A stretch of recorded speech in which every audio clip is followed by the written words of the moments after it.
Hi friends, welcome back to KNR tutorials.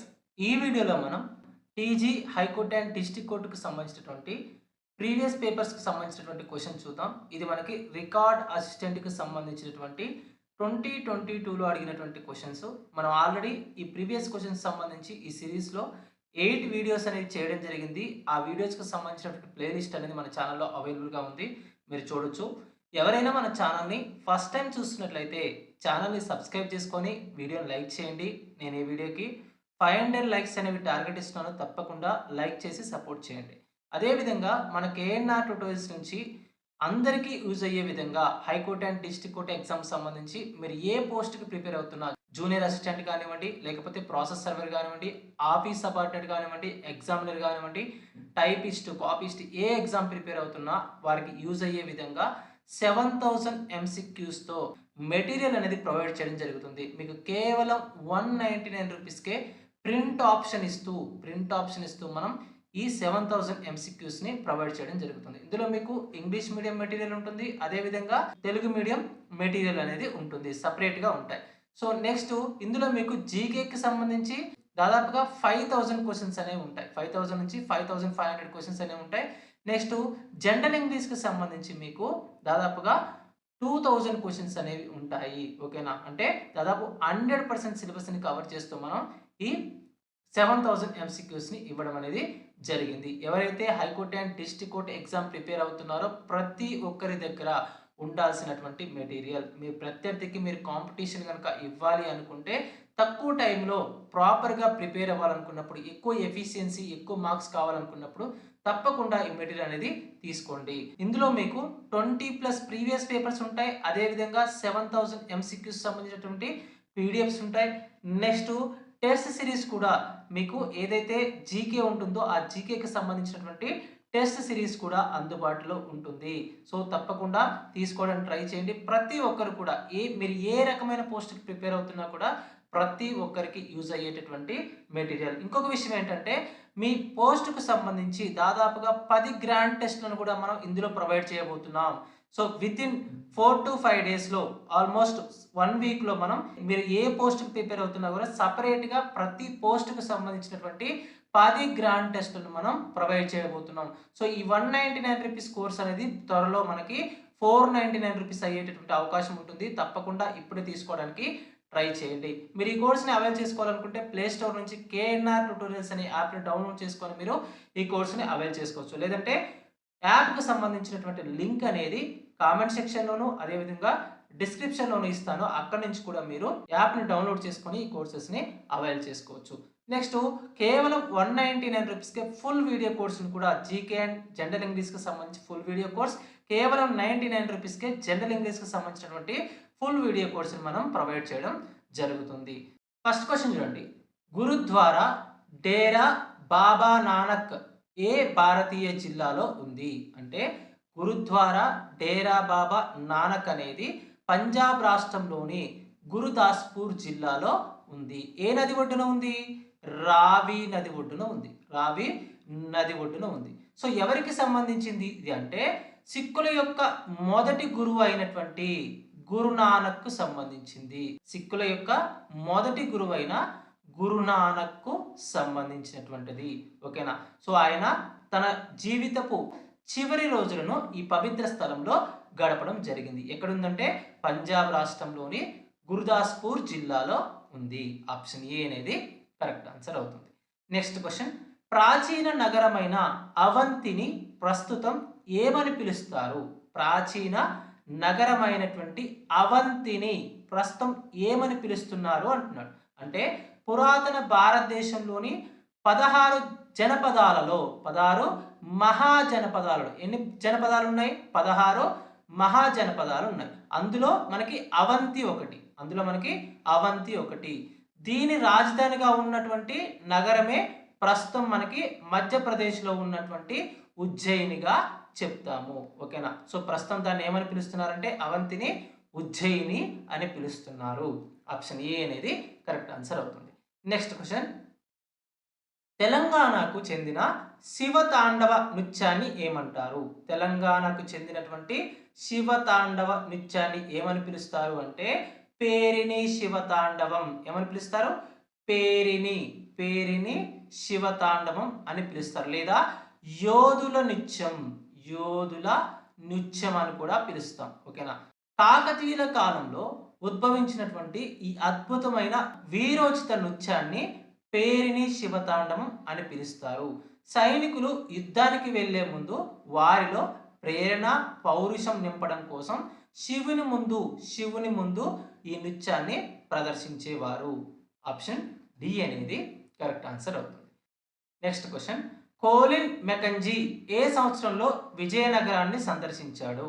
Choline Mackenzie Scottish army అధికారి అయినటువంటి మరియు surveyor general of India అయిన colonel choline Mackenzie 1800వ సంవత్సరంలో హంపి శిథిలాలను సందర్శించి మొదటగా అక్కడ సర్వే మ్యాప్ను తయారు చేశారు. ఓకేనా? స్కాటిష్ ఆర్మీ అధికారి అదేవిధంగా సర్వేయర్ జనరల్ ఆఫ్ ఇండియా అయినటువంటి కోలిన్ మెకంజీ ఏ సంవత్సరంలో? 1800వ సంవత్సరంలో హంపి శిథిలాలను సందర్శించి మొదటిసారిగా అక్కడ సర్వే మ్యాప్ను తయారు చేయడం జరిగింది. ఓకేనా? హంపి ఏంటప్పుడు అంటే విజయనగర సామ్రాజ్య రాజధానిగా ఉంది. హంపి అనేది ఆ టైంలో మనకి విజయనగర సామ్రాజ్య రాజధానిగా ఉంది. ఆప్షన్ డి అనేది కరెక్ట్ ఆన్సర్ అవుతుంది. నెక్స్ట్ క్వశ్చన్, 2026 శీతాకాల ఒలింపిక్ క్రీడలకు ఆతిథ్యం ఇవ్వడానికి ఏ దేశం ఎంపికైంది? 2026 శీతాకాల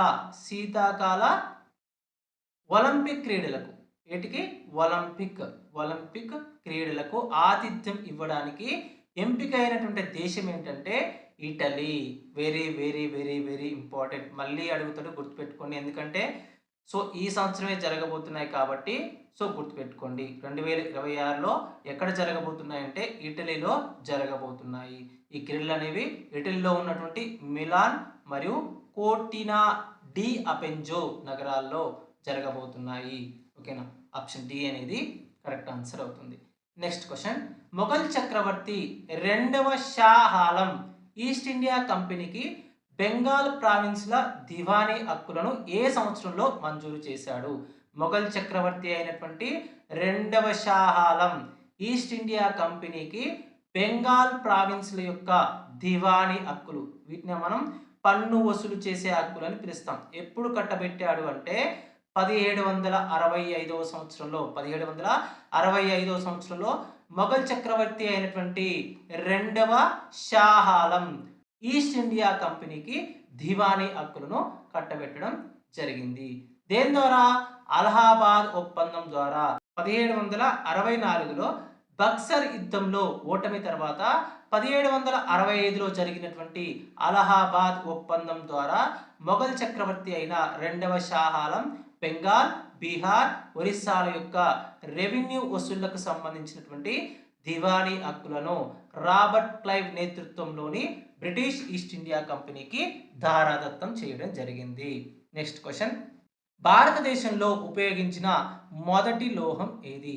భారతదేశంలో ఉపయోగించినటువంటి మొదటి లోహం ఏంటంటే కాపర్. దీన్నే మనం రాగి అని పిలుస్తాం. ఓకేనా? ప్రాచీన మానవుడు మొట్టమొదటగా కనుగొన్నటువంటి మరియు ఉపయోగించినటువంటి లోహం ఏంటంటే రాగి. ఓకేనా? సింధు లోయ నాగరికత కంటే ముందు ఉన్నటువంటి చాల్కోలిథిక్ యుగంలో దీని వాడకం అనేది ప్రారంభమైంది. ఓకేనా? దాన్ని మనం రాతి యుగం అని పిలుస్తాం. నెక్స్ట్ క్వశ్చన్, ప్రసిద్ధ గాయకుడు మంగళంపల్లి బాలమురళీకృష్ణ ఏ శాస్త్రీయ సంగీతానికి చెందినవారు? ప్రసిద్ధ గాయకుడు మంగళంపల్లి బాలమురళీకృష్ణ ఏ శాస్త్రీయ సంగీతానికి చెందినవారు అంటే పద్మవిభూషణ్ గ్రహీత అయినటువంటి డాక్టర్ మంగళంపల్లి బాలకృష్ణ మురళి గారు దక్షిణ భారతదేశానికి చెందినటువంటి కర్ణాటక శాస్త్రీయ సంగీతంలో ప్రపంచ ప్రఖ్యాతి గాంచినటువంటి గాయకుడు, స్వరకర్త, అదేవిధంగా వాగ్గేయకారుడు. ఓకేనా? ఆప్షన్ ఏ అనేది కరెక్ట్ ఆన్సర్ అవుతుంది. ప్రసిద్ధ గాయకుడు మంగళంపల్లి బాలమురళీకృష్ణ ఏ శాస్త్రీయ సంగీతానికి చెందినవారు అంటే కర్ణాటక సంగీతానికి చెందినవారు. నెక్స్ట్ క్వశ్చన్, ప్రసిద్ధ రాజకీయ నాయకుడు ఎన్టీ రామారావు మొదట ఏ రంగానికి చెందినవారు అంటే సినిమా మరియు వినోద రంగానికి చెందినవారు. మీ అందరికీ తెలిసింది ఇది. ఆప్షన్ బి అనేది కరెక్ట్ ఆన్సర్ అవుతుంది. నెక్స్ట్ క్వశ్చన్, కింది వారిలో బాబర్ కుమార్తె ఎవరు? కింది వారిలో బాబర్ కుమార్తె ఎవరు అంటున్నాడు. అంటే గుల్బదన్ బేగం. ఓకేనా? గుల్బదన్ బేగం మొఘల్ సామ్రాజ్య స్థాపకుడు బాబర్ కుమార్తె. అదేవిధంగా హుమాయూన్ యొక్క సోదరి. ఆమె తన మేనల్లుడు అయినటువంటి అక్బర్ చక్రవర్తి కోరిక మేరకు తన సోదరుని యొక్క జీవిత చరిత్రను రచించడం జరిగింది. ఎవరి యొక్క చరిత్ర? హుమాయూన్ యొక్క చరిత్ర.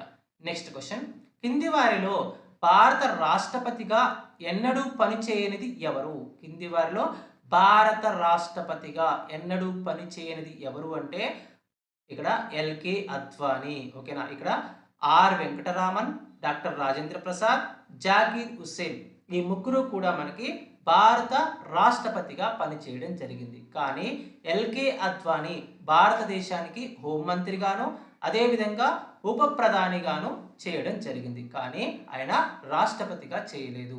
ఆప్షన్ సి అనేది కరెక్ట్ ఆన్సర్ అవుతుంది. నెక్స్ట్ క్వశ్చన్, రామాయణ టీవీ సీరియల్కు దర్శకత్వం వహించింది ఎవరు? రామాయణ టీవీ సీరియల్కు దర్శకత్వం వహించింది ఎవరంటే రామానంద్ సాగర్. 1980వ సంవత్సరంలో 1980వ సంవత్సరంలో మనకి దూరదర్శన్లో ప్రసారమైనటువంటి రామాయణ్ ధారావాహికను రామానంద్ సాగర్ దర్శకత్వం వహించడం జరిగింది, డైరెక్షన్ చేయడం జరిగింది. సో నెక్స్ట్ క్వశ్చన్ చూడండి, ఆడిపెరుక్కు పండుగను కింది వాటిలో ఏ రాష్ట్రం జరుపుకుంటుంది? ఆడి పెరుక్కు పండుగను కింది వాటిలో ఏ రాష్ట్రం జరుపుకుంటుంది అంటున్నాడు. అంటే తమిళనాడు రాష్ట్రం అనేది ఆడి పెరుక్కు అనే పండుగను జరుపుకుంటుంది. ఆడి పెరుక్కు అనేది తమిళనాడు రాష్ట్రంలో వర్షాకాలం ప్రభావాన్ని సూచిస్తూ ముఖ్యంగా ప్రాణాధారమైనటువంటి కావేరీ నదికి కృతజ్ఞతలు తెలుపుతూ జరుపుకునేటటువంటి వ్యవసాయ పండుగగా చెప్తాము. ఆడిపెరుక్కు అనేది తమిళనాడులో వర్షాకాల ప్రభావాన్ని సూచిస్తూ ముఖ్యంగా కావేరీ నదికి కృతజ్ఞతలు తెలుపుతూ జరుపుకునేటటువంటి వ్యవసాయ పండుగగా చెప్తాము. ఆప్షన్ డి అనేది కరెక్ట్ ఆన్సర్ అవుతుంది. నెక్స్ట్ క్వశ్చన్, మహాభారతంలో పార్థ అనేది ఎవరి పేరు? మహాభారతంలో పార్థ అనేది ఎవరి పేరు అంటే మనకి అర్జునుడి యొక్క పేరు. పాండవుల తల్లి అయినటువంటి కుంతీదేవికి ఉన్న మరో పేరు పృథ. ఓకేనా? సో పృథా కుమారుడు కాబట్టి మహాభారతంలో శ్రీకృష్ణుడు అర్జునుడిని పార్థ అని ఆప్యాయంగా పిలిచేవాడు. సో ఆప్షన్ ఏ అనేది కరెక్ట్ ఆన్సర్ అవుతుంది. నెక్స్ట్ క్వశ్చన్, భారతదేశంలో పెద్ద విస్తీర్ణంలో ఉన్న వ్యవసాయ భూమి డాష్ మరియు నేలలని నీటి నిల్వ కారణంగా తన సారాన్ని కోల్పోయింది. అంటే క్షారీకరణ మరియు లవణీకరణ మరియు నేలల నీటి నిల్వ కారణంగా తన సారాన్ని కోల్పోయింది. భారతదేశంలో పెద్ద విస్తీర్ణంలో ఉన్నటువంటి వ్యవసాయ భూమి అనేది క్షారీకరణ వల్ల మరియు లవణీకరణ వల్ల తన సారాన్ని కోల్పోయింది. ఆప్షన్ ఏ అనేది కరెక్ట్ ఆన్సర్ అవుతుంది. నెక్స్ట్ క్వశ్చన్, సంగీత స్వరాల ద్వారా లేదా శ్రావ్యంగా పాడే వేదం కింది వాటిలో ఏది? సంగీత స్వరాల ద్వారా కానివ్వండి లేదా శ్రావ్యంగా పాడేటటువంటి వేదం ఏంటి అంటే మనకి సామవేదం. చాలాసార్లు అడిగినటువంటి క్వశ్చన్. సామవేదం అనేది మనకి ఏంటి? సంగీతానికి సంబంధించింది. ఇది సంగీతానికి సంబంధించింది. ప్రీవియస్ క్వశ్చన్స్లో కూడా మనం డిస్కస్ చేసుకున్నాం. సామవేదాన్ని భారతీయ సంగీతానికి మరియు కళలకు మూలంగా భావిస్తారు. ఋగ్వేదంలోని శ్లోకాలను యజ్ఞ యాగాదుల సమయంలో ఎలా శ్రావ్యంగా పాడాలో ఈ వేదం అనేది చెబుతుంది. సో నెక్స్ట్ క్వశ్చన్, భారత ప్రభుత్వం ఏ రంగంలో ప్రతిభ చూపిన వ్యక్తులకు అర్జున అవార్డును ప్రదానం చేస్తుంది? భారత ప్రభుత్వం అనేది క్రీడల్లో అత్యుత్తమ ప్రదర్శన కనబరిచినటువంటి వారికి ఈ అర్జున అవార్డు అనేది ఇవ్వడం జరుగుతుంది. క్రీడా రంగంలో జాతీయ మరియు అంతర్జాతీయ స్థాయిలో కనీసం 4 సంవత్సరాల పాటు స్థిరమైన అత్యుత్తమ ప్రదర్శన కనబరిచినటువంటి క్రీడాకారులకు భారత ప్రభుత్వం అర్జున అవార్డుతో సత్కరిస్తుంది. నెక్స్ట్ క్వశ్చన్, పండిట్ రవిశంకర్ కింది ఏ వాయిద్యంతో సంబంధం కలిగి ఉన్నారు? పండిట్ రవిశంకర్ కింది ఏ వాయిద్యంతో సంబంధం కలిగి ఉన్నారు అంటున్నాడు. అంటే సితార్. ఓకేనా? సో సితార్తో సంబంధం కలిగి ఉన్నారు. ఆప్షన్ ఏ అనేది కరెక్ట్ ఆన్సర్ అవుతుంది. నెక్స్ట్ క్వశ్చన్, నోబెల్ శాంతి బహుమతిని ఏ నగరంలో ప్రదానం చేస్తారు? నోబెల్ శాంతి బహుమతిని మనకి ఓస్లో నగరంలో ప్రదానం చేస్తారు. ఆప్షన్ సి అనేది కరెక్ట్ ఆన్సర్ అవుతుంది. సో ఇక్కడ మిగతా అన్ని నోబెల్ బహుమతులను స్వీడన్లోని స్టాక్హోమ్లో మనకి ప్రదానం చేయడం జరుగుతుంది. కానీ ప్రతిష్టాత్మక నోబెల్ శాంతి బహుమతిని మాత్రం నార్వే రాజధాని అయినటువంటి ఓస్లోలో ప్రదానం చేస్తారు. సో ఇక్కడ మనకి మొత్తం 6 రంగాల్లో ఈ నోబెల్ ప్రైజ్ అనేది ఇవ్వడం జరుగుతుంది. ఈ 6 నోబెల్ ప్రైజెస్‌లో మనకి 5 నోబెల్ ప్రైజెస్‌ని ఎక్కడ ఇస్తారు అంటే స్టాక్‌హోమ్‌లో, స్వీడన్‌కి చెందినటువంటి స్టాక్‌హోమ్‌లో ప్రదానం చేస్తారు. కానీ ఒక నోబెల్ శాంతి బహుమతిని మాత్రం నార్వే రాజధాని అయినటువంటి ఓస్లో నగరంలో ప్రదానం చేయడం జరుగుతుంది. సో ఆప్షన్ సి అనేది కరెక్ట్ ఆన్సర్ అవుతుంది. నెక్స్ట్ క్వశ్చన్, భాగస్వామ్య భౌతిక వాతావరణానికి ప్రతిస్పందనగా ఏర్పడిన మొక్కలు మరియు జంతువుల విభిన్న జీవావరణ వ్యవస్థలను ఏమంటారు? భాగస్వామ్య భౌతిక వాతావరణానికి ప్రతిస్పందనగా ఏర్పడినటువంటి మొక్కలు మరియు జంతువుల విభిన్న జీవావరణ వ్యవస్థలను ఏమని పిలుస్తామంటే బయోమ్స్ అని పిలుస్తాము. ఓకేనా? సో బయోమ్స్ అంటే ఏంటంటే మనకి ఇక్కడ ఒకే విధమైనటువంటి శీతోష్ణ స్థితి వాతావరణం కలిగి ఉండి దానికి అనుగుణంగా పెరిగే విశాలమైనటువంటి మొక్కలు జంతువుల భౌగోళిక ప్రాంతాన్ని మనం ఏమంటామంటే బయోమ్ అని పిలుస్తాం. ఉదాహరణకు ఎడారి భయం కానివ్వండి, టాండ్రా భయం కానివ్వండి, నెక్స్ట్ ఉష్ణమండల అడవుల యొక్క భయం కానివ్వండి. ఎలా ఉండాలంటే ఒకే విధమైనటువంటి శీతోష్ణ స్థితి ఉండాలి, వాతావరణం ఉండాలి, దానికి అనుగుణంగా పెరిగే విశాలమైనటువంటి మొక్కలు జంతువులు అనేవి ఉండాలి. దాన్నే మనం బయోమ్ అని పిలుస్తాం. నెక్స్ట్ క్వశ్చన్, క్రీస్తు పూర్వం 1000వ సంవత్సరం నుండి బ్రాహ్మణ గ్రంథాలు ప్రజలను దేని ఆధారంగా వర్గీకరించాయి? క్రీస్తు పూర్వం 1000వ సంవత్సరం నుండి బ్రాహ్మణ గ్రంథాలు ప్రజలను దేని ఆధారంగా వర్గీకరించాయి అంటే మనకి గోత్రాల ఆధారంగా వర్గీకరించాయి. మలివేద కాలం నుండి ప్రజలను ముఖ్యంగా బ్రాహ్మణులను వారి పూర్వీకులైన పురాతన ఋషుల పేర్ల ఆధారంగా గోత్రాలుగా వర్గీకరించడం అనేది జరిగింది. విశ్వామిత్ర, జమదాగ్ని లేదా భరద్వాజ అనే గోత్రాల ఆధారంగా పిలవడం అనేది జరిగింది. నెక్స్ట్ క్వశ్చన్, పోర్చుగీస్ వారు గోవాను ఏ సంవత్సరంలో జయించారు అంటే మనకి 1510వ సంవత్సరంలో పోర్చుగీస్ వారు గోవాను 1510వ సంవత్సరంలో జయించడం జరిగింది. పోర్చుగీస్ గవర్నర్ అయినటువంటి అల్ఫెన్సో డి అల్బుకర్ బీజాపూర్ సుల్తాన్ అయిన ఇస్మాయిల్ ఆదిషాను 1510లో ఓడించి గోవాను ఆక్రమించుకోవడం జరిగింది. పోర్చుగీస్ గవర్నర్ అయినటువంటి అల్ఫెన్సో డి ఆల్బుకర్ బీజాపూర్ సుల్తాన్ అయినటువంటి ఇస్మాయిల్ ఆదిల్ షాను 1510వ సంవత్సరంలో ఓడించి గోవాను ఆక్రమించుకోవడం జరిగింది. సో ఆప్షన్ సి అనేది కరెక్ట్ ఆన్సర్ అవుతుంది. నెక్స్ట్ క్వశ్చన్, జనవరి 2019 నాటికి వన్డే ఇంటర్నేషనల్ ఫార్మెట్లో అత్యంత వేగంగా 100 వికెట్లు తీసిన భారతీయ బౌలర్గా ఎవరు నిలిచారు అంటే మనకి మహమ్మద్ షమి 2019 నాటికి వన్డే ఇంటర్నేషనల్ ఫార్మెట్లో అత్యంత వేగంగా 100 వికెట్లు తీసినటువంటి భారతీయ బౌలర్గా రికార్డు సృష్టించడం జరిగింది. నెక్స్ట్ క్వశ్చన్, ఎంజీ నరేగా అనగా దాని పూర్తి రూపం ఏమిటి అంటే Mahatma Gandhi national rural employment guarantee act అంట. ఎంజీ నరేగా అంటే Mahatma Gandhi national rural employment guarantee act అంట. గ్రామీణ ప్రాంతాల్లోని పేద కుటుంబాలకు ఆర్థిక భద్రత కల్పించడానికి ప్రతి ఆర్థిక సంవత్సరంలో కనీసం 100 రోజుల ఉపాధిని కల్పించడం కోసం 2005వ సంవత్సరంలో భారత ప్రభుత్వం అనేది మహాత్మా గాంధీ జాతీయ గ్రామీణ ఉపాధి హామీ చట్టాన్ని తీసుకురావడం జరిగింది. ఎప్పుడు 2005వ సంవత్సరంలో గ్రామీణ ప్రాంతాల్లో ఉన్నటువంటి పేద కుటుంబాలకు 100 రోజుల ఉపాధిని కల్పించడం కోసం మనకి ఈ ఎంజీ నరేగా అనే పథకాన్ని లేదా చట్టాన్ని తీసుకురావడం జరిగింది. ఆప్షన్ సి అనేది కరెక్ట్ ఆన్సర్ అవుతుంది. నెక్స్ట్ క్వశ్చన్, కింది వారిలో 2019 సంగీత కళానిధి అవార్డు ఎవరికి లభించింది? కింది వారిలో 2019 సంగీత కళానిధి అవార్డు ఎవరికి లభించింది అంటే కర్ణాటక గాయని ఎస్ సౌమ్యకు. కర్ణాటక గాయని అయినటువంటి ఎస్ సౌమ్యకు 2019 సంగీత కళానిధి అవార్డు అనేది లభించడం జరిగింది. ఆప్షన్ బి అనేది కరెక్ట్ ఆన్సర్ అవుతుంది. నెక్స్ట్ క్వశ్చన్, స్వాతంత్రం వచ్చే సమయానికి భారత జాతీయ కాంగ్రెస్ అధ్యక్షుడిగా ఉన్నది ఎవరు? స్వాతంత్రం వచ్చే సమయానికి భారత జాతీయ కాంగ్రెస్ ఐఎన్సి అంటాం. ఓకేనా, ఇండియన్ నేషనల్ కాంగ్రెస్ యొక్క అధ్యక్షుడిగా ఉన్నది ఎవరు అంటే మనకి జేబీ కృపాలాని. స్వతంత్రం వచ్చే సమయానికి భారత జాతీయ కాంగ్రెస్ అధ్యక్షుడిగా ఉండడం జరిగింది.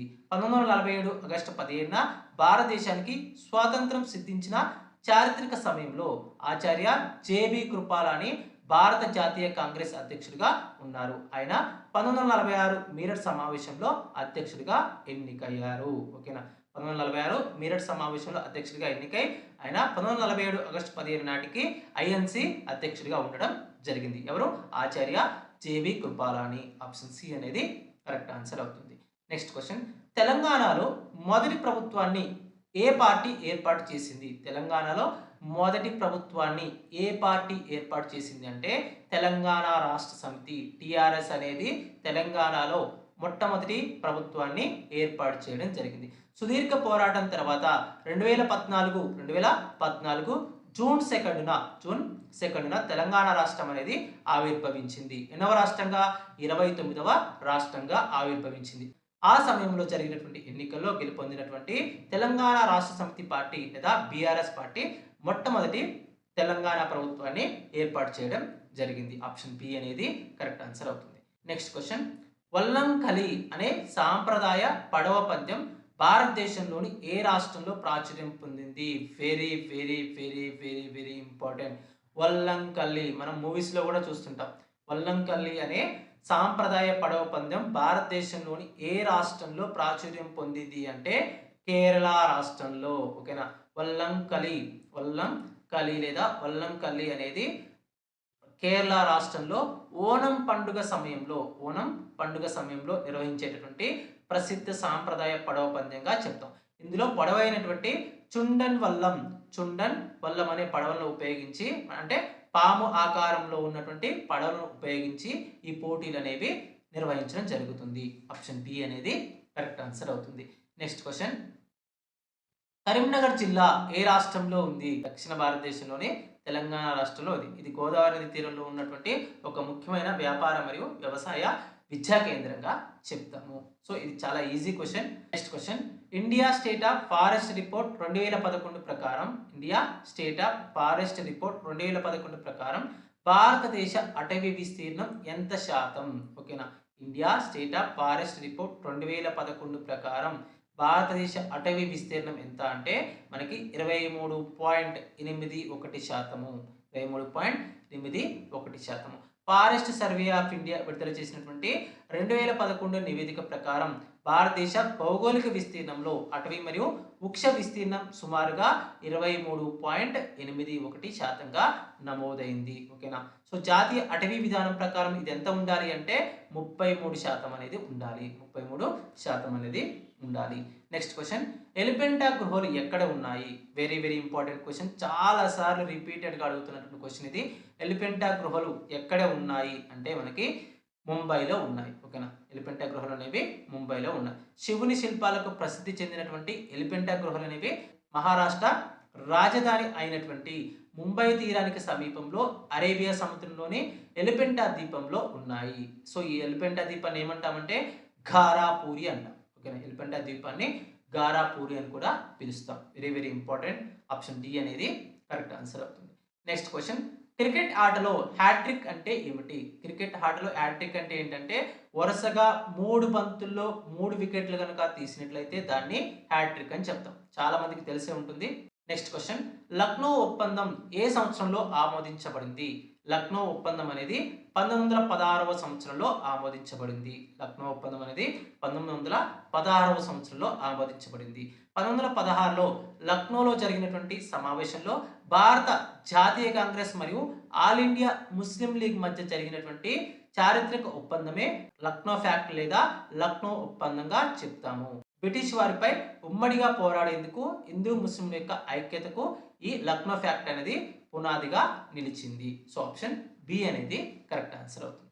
నెక్స్ట్ క్వశ్చన్, ఒక నిర్దిష్ట కాలంలో దేశంలో ఉత్పత్తి చేయబడిన వస్తువులు మరియు సేవల ద్రవ్య విలువను ఏమంటారు అంటే మనకు జీడిపి అని పిలుస్తాం. స్థూల దేశీయోత్పత్తి, గ్రాస్ డొమెస్టిక్ ప్రోడక్ట్ అంటాం. చాలా మందికి తెలిసినటువంటి విషయం, చాలా బేసిక్ క్వశ్చన్ ఇది.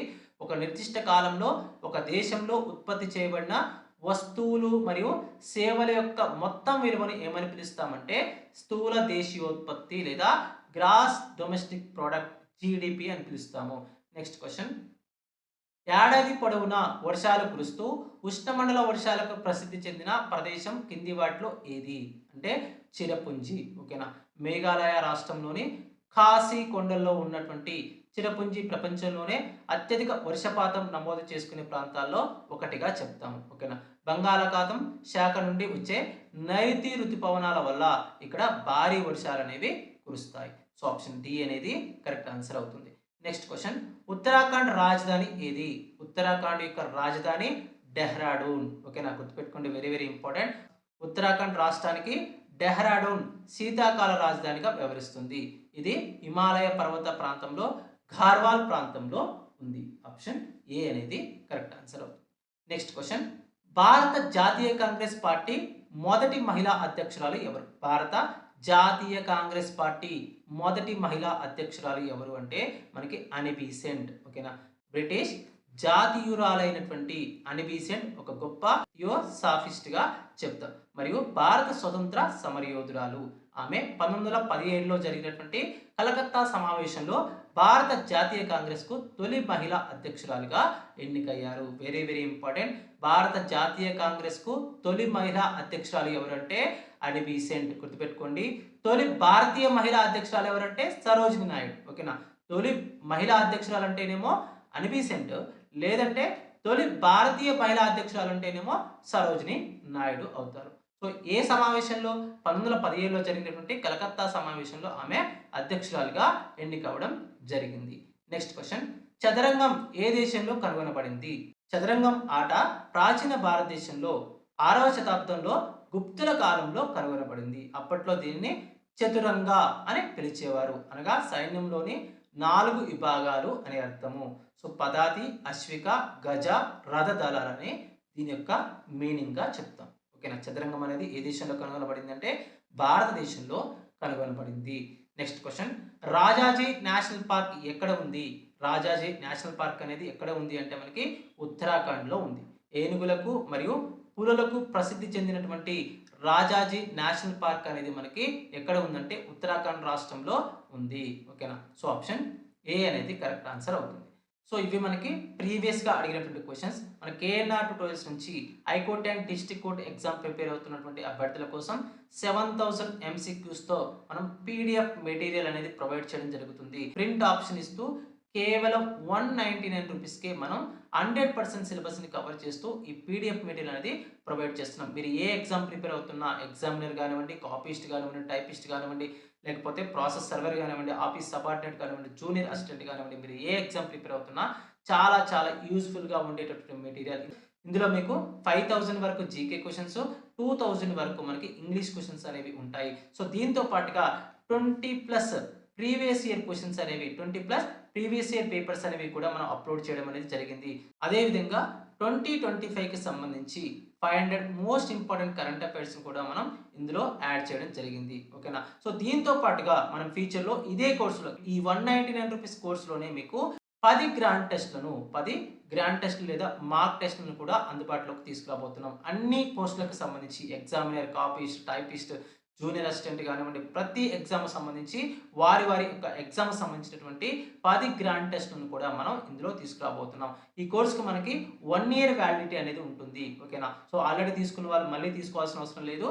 సో దీనికి 1 ఇయర్ వ్యాలిడిటీ ఉంటుంది కాబట్టి మీకు 1 ఇయర్లో ఎలాంటి నోటిఫికేషన్ వచ్చినా మనం అప్డేట్ అనేది చేయడం జరుగుతుంది. దానికి సంబంధించినటువంటి మెటీరియల్ అనేది అప్డేట్ చేయడం జరుగుతుంది. దానికి సంబంధించి పీడిఎఫ్ మెటీరియల్ కానివ్వండి, నెక్స్ట్ గ్రాండ్ టెస్ట్ని కానివ్వండి, మనం అప్డేట్ చేయడం అనేది జరుగుతుంది. ఓకేనా, మీరు ఈ కోర్సుని అవైల్ చేసుకోవాలనుకుంటే ప్లే స్టోర్ నుంచి కేఎన్ఆర్ ట్యుటోరియల్స్ అనే యాప్ని డౌన్లోడ్ చేసుకొని ఈ కోర్సుని అవైల్ చేసుకోవచ్చు. లేదంటే యాప్కి సంబంధించిన లింక్ అనేది నేను కామెంట్ సెక్షన్లో, డిస్క్రిప్షన్లో ఇస్తాను. అక్కడ నుంచి కూడా మీరు యాప్ని డౌన్లోడ్ చేసుకొని ఈ కోర్సుని అవైల్ చేసుకోవచ్చు. సో ఇంకొక విషయం, కేవలం 199 రూపీస్కే జీకేకి సంబంధించి, అదేవిధంగా జనరల్ ఇంగ్లీష్కి సంబంధించి ఫుల్ వీడియో కోర్సును కూడా మనం అందిస్తున్నాం. నెక్స్ట్ కేవలం 99 రూపీస్కే జనరల్ ఇంగ్లీష్కి సంబంధించి ఫుల్ వీడియో కోర్సును కూడా మనం అందించడం జరుగుతుంది. మీరు ఏదైనా తీసుకోవచ్చు. ఓకేనా, సో మరొక వీడియోలో మరొక ఇంట్రెస్టింగ్ అప్డేట్తో మళ్ళీ కలుసుకుందాం. అంతరి సెలవు.